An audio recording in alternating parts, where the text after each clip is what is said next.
Nós somos o templo do Espírito Santo, o lugar de habitação dele. Não é mais lugar de pedra, não é mais um lugar de cimento. Não existe mais a arca aqui em cima. Nós somos o lugar da sua habitação.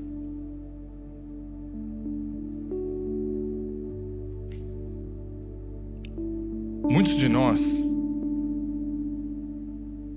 eu fico pensando nisso, muitos de nós admiramos homens de Deus, né? Quando a gente pensa ali nos heróis da fé, pastores, pregadores famosos, ali pela sua eloquência, o jeito de pregar, o alcance que eles têm. Admiramos homens que viveram ali, que a Bíblia relata, né? Moisés, Josué e tantos outros, Davi. Mas admiramos de longe, como se nós não fôssemos destinados a viver de igual maneira, a realizar grandes feitos como eles. Mas existe uma característica que todos os heróis da fé e todos os grandes homens de Deus carregavam dentro deles. Vocês sabem qual é? Todos eles, sem exceção, eram homens comuns. Não tinham nada especial. Nada especial para entregar. Homens comuns, com falhas, vulneráveis, pecadores. E a Bíblia relata a história de muitos deles como pecadores, pessoas que muitas vezes foram expostas na sociedade.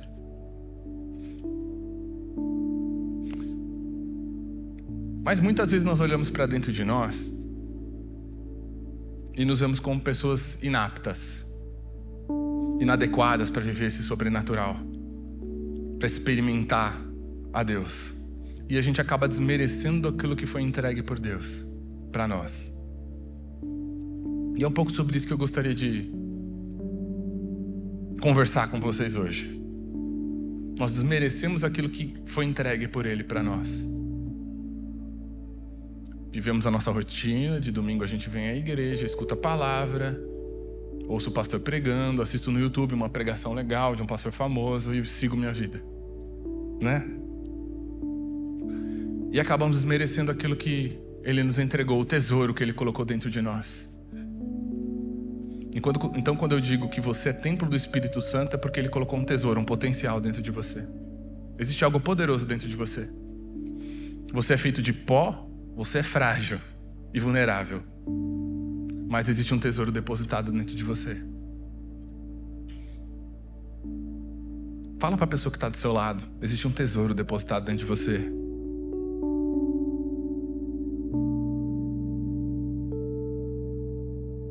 E isso te torna uma pessoa sem igual. Eu queria abrir no livro de 2 Coríntios, no capítulo 4. 2 Coríntios, capítulo 4, versículo 6. Se puder jogar no telão. 2 Coríntios, capítulo 4, versículo 6. Pois Deus diz: das trevas resplandeça a luz. Ele mesmo brilhou em nossos corações, para a iluminação do conhecimento da glória de Deus na face de Cristo. Então a palavra está dizendo que Ele mesmo resplandeceu em nossos corações. A palavra não diz para os nossos corações, ela diz aos nossos corações. É em nós e, consequentemente, através de nós. Quando Ele brilha no meu e no seu coração, a consequência direta disso é nós refletirmos aquilo que brilha em nossos corações. Amém? Então Jesus está transmitindo luz a nós, e isso nos torna seres luminosos, certo? A gente reflete aquilo que Ele nos entrega. Ou seja, acontece uma certa transformação na nossa condição, na nossa natureza. Amém? Nós mudamos quando recebemos a Cristo. Nós somos alterados. E aí a palavra segue dizendo o quê? Para a iluminação do conhecimento da glória de Deus. Ou seja, para conhecê-lo e prosseguir em conhecê-lo. É uma relação com Deus. Um relacionamento, conhecendo Ele a mais a cada dia. E nesse processo nós nos tornamos testemunhas, não daquilo que nós ouvimos, mas daquilo que nós conhecemos, porque nós estamos num relacionamento com Deus. Todos estão num relacionamento com Deus aqui? E seguindo, versículo 7. Mas temos esse tesouro em quê? Em vasos de barro, para mostrar que esse poder que a tudo excede provém de Deus e não de nós. Então, quando Cristo vem de encontro ao teu coração, nós temos entendimento iluminado. Isso acontece dentro de um casco de barro, uma estrutura frágil, vulnerável. Essa analogia, ela mostra que nós possuímos algo extremamente poderoso dentro de nós, um tesouro extremamente poderoso dentro de nós, um potencial dentro de nós. Amém? Mas ao mesmo tempo o nosso revestimento é frágil. Eu sou fraco, eu sou vulnerável, eu sou falho. Nós não somos blindados. E provavelmente é por isso que Deus faz essa analogia com o barro, né? Nós somos frágeis como barro. Somos vulneráveis em diversos aspectos da vida, mas ao mesmo tempo existe o poder de Deus dentro de você. Existe um potencial guardado dentro de você, que é um potencial para você ser instrumento nas mãos de Deus. Nosso Pai quer que você reconheça que foi Ele quem colocou poder dentro de você, e a glória é toda dele. Amém? A palavra de Deus fala lá em Filipenses, no capítulo 2, se eu não me engano é no versículo 13, tanto querer, Deus opera tanto querer quanto efetuar segundo sua boa vontade, né? Ou seja, tanto desejar fazer a vontade de Deus, quando você quer fazer a vontade de Deus, quando você tem o desejo de fazer a vontade de Deus, tanto o querer quanto o executar, o fazer a vontade de Deus, é Ele operando em você, é Ele operando através de você. Então, quando nós conhecemos a Cristo, a gente percebe que nós somos apenas vasos de barro. Mas precisamos entender que também existe esse tesouro dentro de nós, que é algo extremamente precioso. É um potencial dentro de nós. Mas para fazer uso desse potencial existe um processo. E eu queria conversar com vocês um pouquinho sobre esse processo. A Bíblia, ela sempre trabalha com processos. A humanidade precisa deles para funcionar. Existe processo para que esse tesouro seja revelado ao próximo. Então lá em Jeremias 18, não precisa abrir a Bíblia, é só uma passada rápida. Deus diz para Jeremias o quê? Jeremias, vai até a casa de um oleiro que fabricava vasos com as mãos. E Jeremias vai lá na casa do oleiro, começa a observar o oleiro fazendo vasos com as mãos. E o oleiro tem aquela máquina, não sei se vocês já viram, já devem ter visto uma máquina de fazer vaso de barro, né? É como se fosse aquelas máquinas de costura que você vai pedalando assim com o pé e ela vai girando, né? Tem um torno ali que vai girando e ele coloca aquela bola de barro ali no meio e vai modelando, certo? E vai modelando o vaso. E Jeremias ficou assistindo aquilo. E de repente o oleiro está ali moldando o vaso e a Bíblia relata que aquele vaso se estraga na mão do oleiro. Ele danifica ali na mão do oleiro. E o que o oleiro começa a fazer? Ele refaz tudo de novo. Começa a moldar aquele vaso tudo de novo, de acordo com a vontade dele. E logo no versículo 6, Deus diz o seguinte: ó comunidade de Israel, será que não posso eu agir com vocês como fez o oleiro? Pergunta o Senhor. Como barro nas mãos do oleiro, assim são vocês em minhas mãos, ó comunidade de Israel. Então o que Deus estava comunicando para Israel? Esse texto mostra primeiro que nós somos vasos de barro, uma matéria frágil, mas que pode ser moldada, certo? Em nossas vidas nós sofremos pressões o tempo todo. Eu imagino que todo mundo aqui sofre pressão na vida, certo? Uma hora é uma enfermidade, uma hora é uma luta financeira, uma hora é um problema familiar. Sempre tem alguma coisa. Sempre tem uma pressão. E parece que as adversidades e as dificuldades, as perseguições e até mesmo as nossas limitações são a maneira com a qual Deus trabalha conosco. São a maneira com a qual Deus nos molda. Deus nos prepara. Elas fazem parte de um processo de Deus nas nossas vidas. Então, para que o vaso não se rompa, com o potencial que Deus coloca dentro de nós, com aquele tesouro que Deus coloca dentro de nós, nós precisamos ser pressionados. Nós precisamos ser moldados. Deus traz a Jeremias essa relação entre moldar o vaso e o período de dificuldades que Israel teria que passar. E voltando lá para 2 Coríntios, capítulo 4, agora no versículo 8. De todos os lados somos pressionados, mas não desanimados. Ficamos perplexos, mas não desesperados. Somos perseguidos, mas não abandonados. Abatidos, mas não destruídos.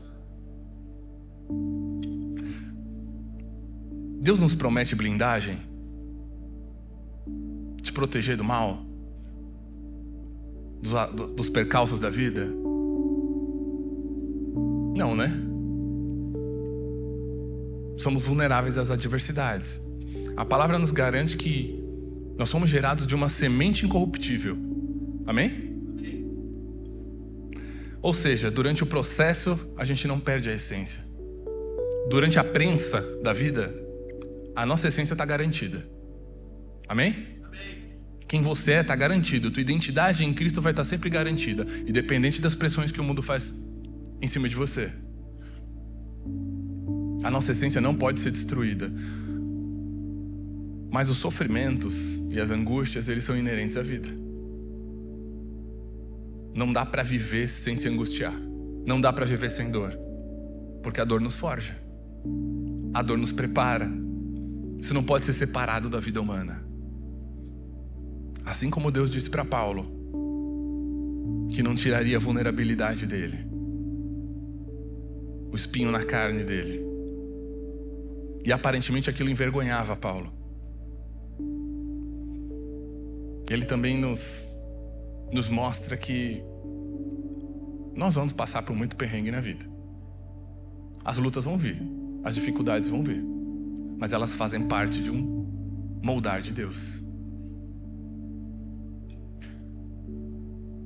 Ele não nos torna blindado às situações constrangedoras e difíceis da vida. Hoje você pode orar pela pessoa que está do teu lado e a pessoa ser curada, amém? Amém. Você pode impor as mãos sobre a cabeça da pessoa do seu lado e ela ser curada hoje. E amanhã você chega em casa e fica doente. Já aconteceu isso com vocês? Você olha uma pessoa hoje e amanhã está você com problema. Isso não faz parte da vida? Isso não faz parte da realidade humana? Em muitas situações somos constrangidos, mas isso não compromete a tua autoridade no reino de Deus.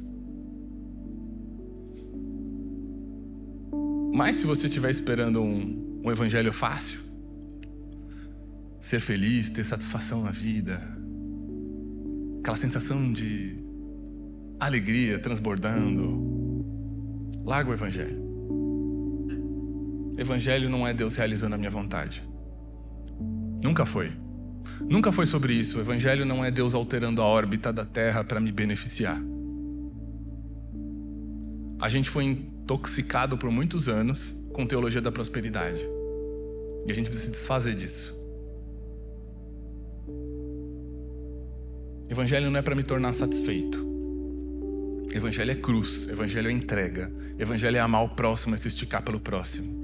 Isso é evangelho.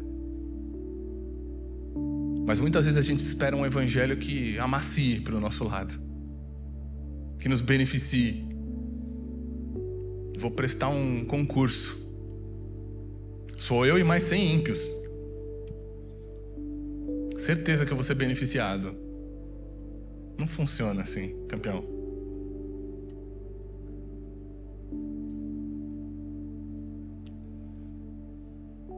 Então o mundo ele exerce essa pressão em nós num primeiro estágio, amém? Mas naquilo que nós somos oprimidos, nós não podemos ser deprimidos. Ou seja, a gente não pode se abater. O mundo ele exerce pressão, não tem jeito. Mas num segundo estágio, a gente pode acabar se sentindo o quê? Traído. Surpreendidos por aquilo que nós estamos passando. Vocês já sentiram isso? Por que, Deus? Por que eu tenho que passar por isso? Logo eu. Nunca fiz nada de errado. Já falaram isso? Já pensaram isso? Nunca fiz nada de errado, por que eu tenho que passar por isso?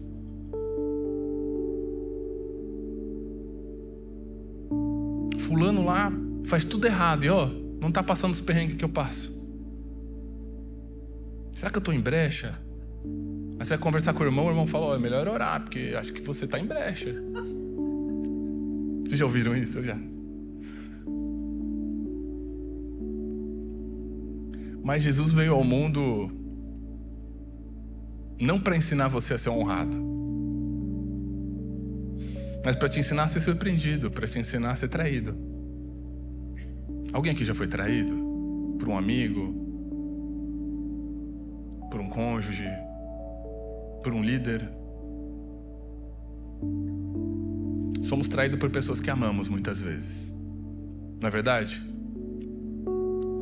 Mas somos traídos também pela nossa própria expectativa.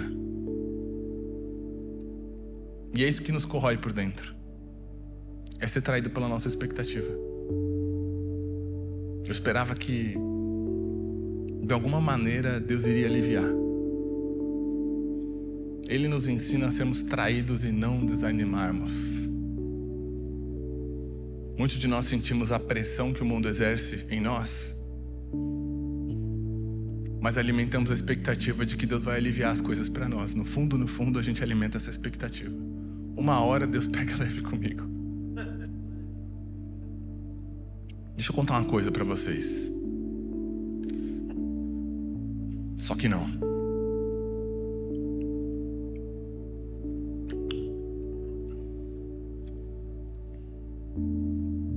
Deus não alivia a pressão quando a pressão é necessária. Ele permite que a pressão exata venha sobre nós. É como o oleiro moldando o vaso. Quando ele impõe aquela pressão sobre a matéria e molda o vaso. É exatamente isso que ele faz conosco. Então a pressão pode vir no formato do seu próprio casamento, do seu trabalho, do seu chefe, mala, do seu colega de trabalho que tenta passar a perna em você, do seu irmão aqui na igreja, da pessoa que está do seu lado. Ou um pastor, um líder, uma relação difícil. Deus permite a pressão exata para revelar o potencial que existe dentro de você. Ele te molda para que você possa revelar aquilo que existe dentro de você. Mas muitas vezes nós nos sentimos traídos, porque esperamos que essa pressão recue, diminua. Mas parece que as coisas continuam dando errado. Já tiveram essa sensação? Parece que as coisas continuam dando errado. E aí quando as coisas fogem de controle, a gente percebe que não vai acontecer como a gente esperava. E aí eu posso me sentir deprimido, posso me sentir traído, ficar amargurado, desapontado com Deus, com a igreja, com o pastor, com os irmãos.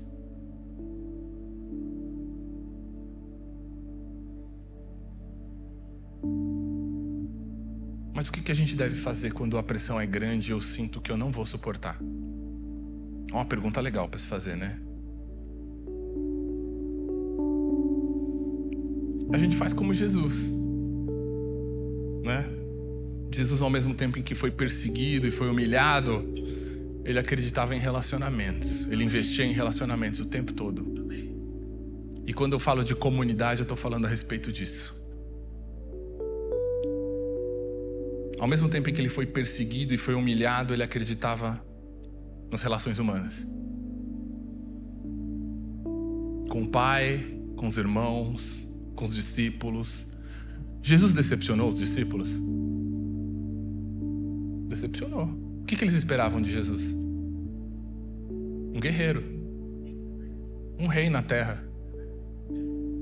Alguém que fosse livrar eles de Herodes, das mãos de Roma. Foi isso que ele veio fazer?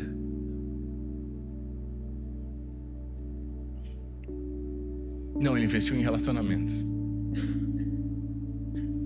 De um lado ele sofria e era perseguido. Do outro ele estendia a mão e curava, e servia o próximo, e sentava à mesa, e gastava tempo, e era generoso com tudo aquilo que ele tinha. Dedicava tempo à comunidade de Israel. Se entregou. Ninguém tem amor maior do que este, de dar a vida pelos seus amigos. pelos seus amigos. A palavra fala amigos. Ela está falando sobre o sacrifício de Jesus. Ele deu a vida pelos seus amigos.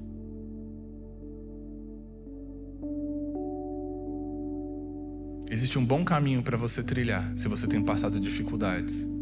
Faça amigos. Faça como meu filho Samuel. Se aproxima como quem não quer nada. Quer brincar comigo?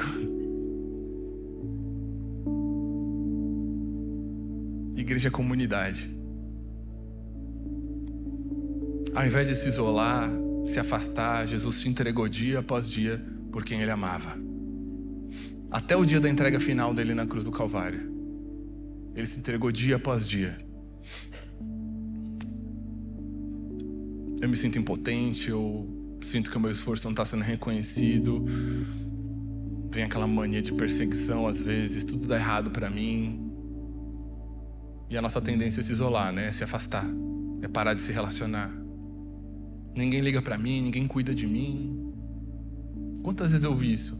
A pessoa vai embora da igreja e fala: o que aconteceu? Ninguém cuida de mim, ninguém olha para mim, eu tô sozinho. E aí vem o último estágio da queda, que é se afastar do convívio dos irmãos. Eu sou crente, mas não congrego. Eu sou crente, mas eu não me estico pelo outro. Eu não sou generoso com o meu tempo, com os meus recursos. Eu não gasto tempo e recurso com os meus irmãos. Não me entrego pelo próximo. Eu vivo a minha vida. Eu passo a ser movido pelas minhas feridas. Eu vou cuidar de mim porque ninguém faz nada por mim. As minhas decepções me movem. A gente começa a ser movido por frustração, por decepção, por ferida. E não é à toa que o autor do livro de Hebreus fala lá no capítulo 10: não deixemos de nos reunir como igreja, como é costume de quem? De muitos. Desde aquela época lá, as pessoas paravam de frequentar a igreja. Paravam de ser comunidade, deixavam de ser comunidade. Quando a gente fala sobre igreja, a gente não está falando de templo. A gente está falando de templos. Reunião dos santos. Aquela pizza que você come com o Bruno na sua casa. Acho que ele está querendo ser convidado.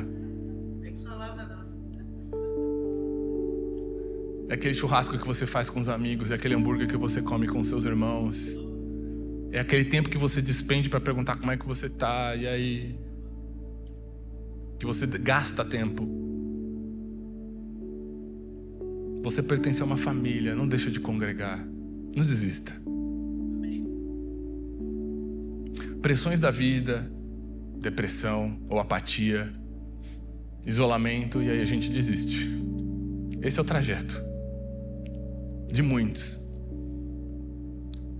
Eu sofro pressão contrária, me sinto abandonado, mas tudo isso fez parte da jornada de Jesus, percebem? Ele sofreu muita pressão contrária, não sofreu? Ele se sentiu abandonado no último momento? Ele se sentiu abandonado. Fez parte da jornada de Jesus, tudo isso na terra. E vai fazer parte da tua também. Quanto mais eu me entrego a Cristo, parece que o mundo mais resiste a mim. Já tiveram essa sensação? Quanto mais entrego, parece que a vida mais bate.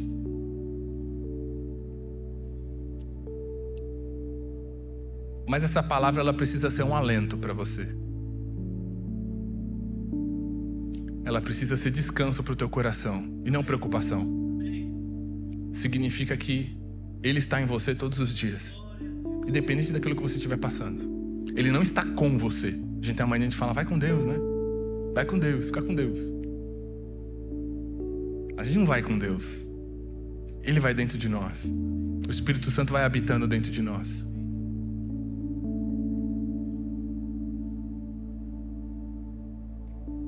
Se você já pensou em desistir ou pensa em desistir, eu queria trazer um recado para você hoje da parte de Deus. Não desista. Ele te ama. Ele está vendo tudo que você está passando. Ele conhece o teu sofrimento e a tua dor melhor do que ninguém. Por mais empático que eu seja, por mais empático que os pastores da igreja sejam, os seus irmãos sejam, só Ele conhece o que se passa no teu coração.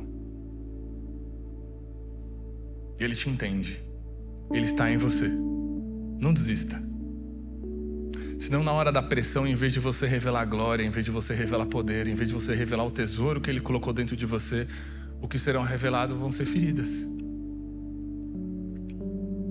Já conheceu gente que é um poço de feridas?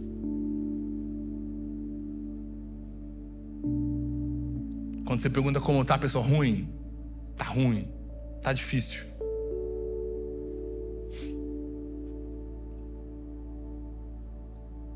E lá em 2 Coríntios, no capítulo 4, finaliza assim no verso 9: abatidos, mas não destruídos. Persista, confie em Cristo. Confie nos relacionamentos que Deus colocou ao seu redor. Invista. Insista. Mesmo quando não está dando certo, insista. Deus sempre trabalha em nossas vidas, nos levando a lugares de ajustes. Sempre. Nos levando a um processo de transformação, como o vaso que é moldado na mão do oleiro. Foi assim com Israel e vai ser assim conosco. E é nesse trabalhar divino que a gente exerce um direito de escolha. Qual é o nosso direito de escolha nesse processo? Eu posso sair da vontade de Deus, fazer a minha vontade, e o vaso se estraga na mão do oleiro. Nos momentos onde a gente não permite que o oleiro nos molde, vamos nos tornando inflexíveis, duros, rígidos, né? Rígidos às pressões da vida, né? E as pressões da vida, elas têm a ver com uma chance que Deus nos dá, uma chance divina que Deus nos dá de sermos moldados e preparados por Ele para expor o nosso potencial no reino. Se você quer fazer a diferença na tua comunidade, no teu bairro, na tua família, se permita ser moldado. Permita com que Deus te molde através das situações difíceis que você tem passado. Eu podia vir aqui e falar para vocês, vai dar tudo certo, vai ser maravilhoso. Uma pregação bem de coach, né? Vai dar tudo certo na sua vida. Tá com enfermidade, vai ser curado agora. Podia.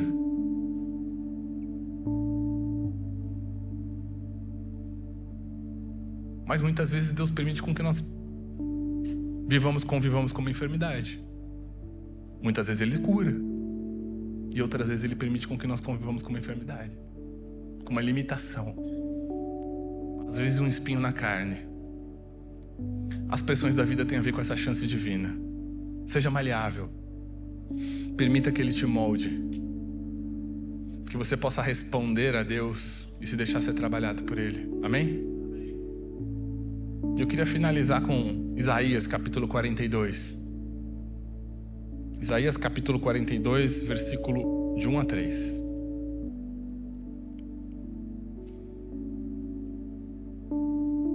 Eis o meu servo a quem sustento, o meu escolhido, em quem tenho prazer.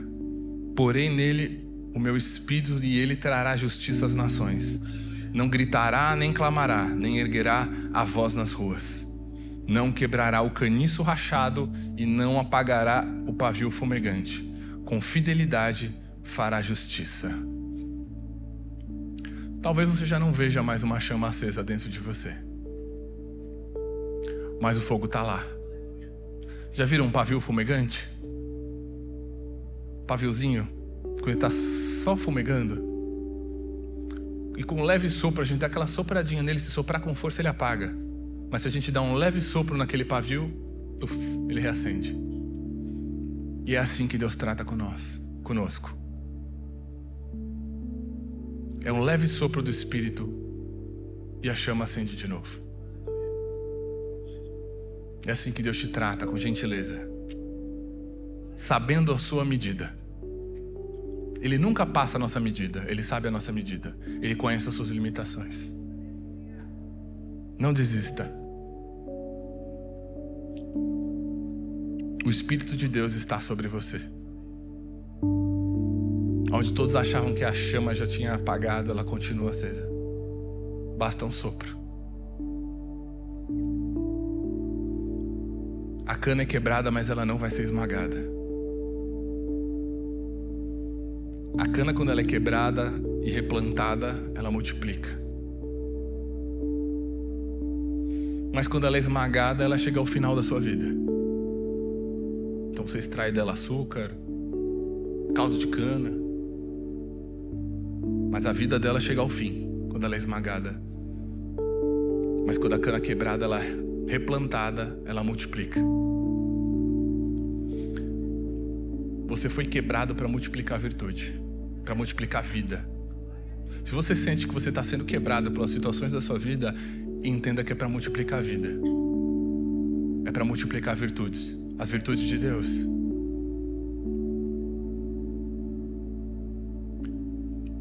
É para compartilhar os tesouros que existem dentro de você. Cada pedaço da tua história, cada experiência que você carrega, vão gerar vida nos outros, vão gerar vida no próximo.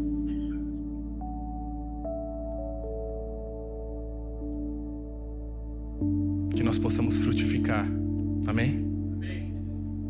Não peça para que Deus te poupe do processo, porque você não aguenta mais. Peça para que Ele seja glorificado no processo. Peça para que Ele conceda graça sobre graça para você passar pelo processo, né? Jesus sabia que se Ele fosse poupado do sofrimento e do constrangimento, Ele não glorificaria o Pai.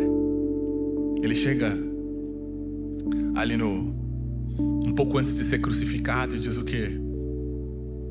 Se puder, aparta de mim esse cálice, mas que seja feita a tua vontade, Pai.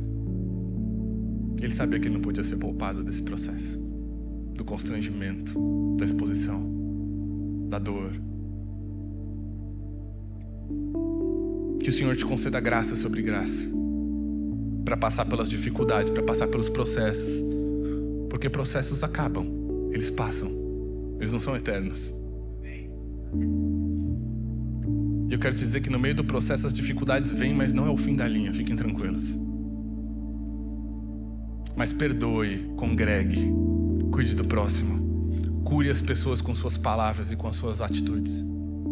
Não fira pessoas no meio do processo, cure pessoas. Ame o próximo, estenda sua mão, abrace pessoas. Se estique pelo outro. Esse é o convite que o Senhor Jesus faz para nós nessa noite. Se estique pelo outro, mesmo que as coisas estiverem difíceis. Continue entregando, não para. O processo vai chegar ao fim, ele vai acabar. Você não vai chegar ao fim. Quando nós nos quebrantamos e vamos aos pés do oleiro, o que é revelado é o tesouro, é o potencial que existe dentro de nós. Amém? Essa é a segunda característica dos homens de Deus que marcaram sua geração. Eles aceitaram ser quebrantados pelas circunstâncias que se opuseram a eles. Eles aceitaram. Eles aceitaram ser quebrados pela vida muitas vezes, mas não foram destruídos.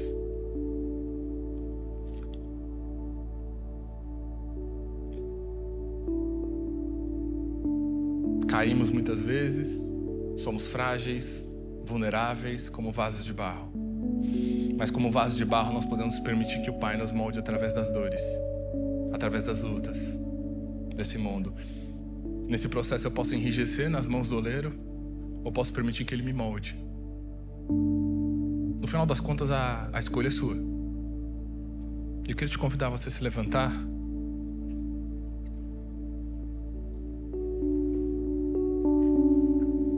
Que a sua vida glorifique o Pai. Que durante os processos mais difíceis da sua vida você possa glorificar a Deus. Que quando as situações te espremerem, você possa exalar o bom perfume de Cristo.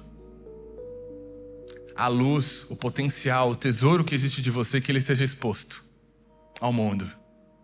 Esse é o teu propósito, essa é a tua vocação. É revelar ao mundo o que existe dentro de você. E a sua escolha é revelar feridas ou revelar glória, revelar poder, revelar virtudes. Se você tem passado por lutas, por dificuldades, se você às vezes questiona o porquê tem passado por determinadas circunstâncias, Ele está te moldando. Ele está te preparando para que você possa exalar o bom perfume de Cristo. para que você possa multiplicar, para que você possa gerar vida a outros. Ele está te moldando. Que o Senhor te dê resiliência e sabedoria. Amém? Quero te convidar a você a fechar os seus olhos. Que nós possamos ser canais, Senhor, através do potencial que o Senhor colocou dentro de nós. Desperta os nossos corações, Senhor, a Tua vontade. Nós te pedimos, Senhor Jesus, colocamos os nossos corações, as nossas mentes diante de Ti, Senhor Jesus, e te pedimos nessa noite que a Tua vontade seja feita, Senhor. Não a nossa, mas a Tua vontade seja feita, Senhor Jesus. Nós sabemos o quão limitado nós somos, Senhor, para entender a Tua vontade, para entender o Teu querer. Até para muitas vezes entender o que significam as Tuas promessas para nós. Por isso nos rendemos nessa noite diante de Ti, Senhor Jesus, e te pedimos que seja feita a Tua vontade, não a nossa. Que seja o Teu querer e não o nosso. Mas que de nós, Senhor, através de todo esse processo que nós passamos, através de cada luta, através de cada dificuldade, Senhor, através de cada limitação que nós temos, Senhor, que nós possamos exalar o bom perfume de Cristo, que aquilo que o Senhor plantou dentro de nós, Senhor, que esse potencial que o Senhor colocou dentro de nós, Senhor Jesus, esse tesouro que o Senhor colocou dentro de nós, que ele possa ser revelado, Senhor, através dos processos de dificuldade que nós passamos, Senhor. Em nome de Jesus, que nós possamos gerar vida, porque a semente precisa morrer para frutificar. A semente precisa morrer para dar frutos. E nós entendemos nessa noite que nós precisamos morrer para frutificar, Senhor Jesus.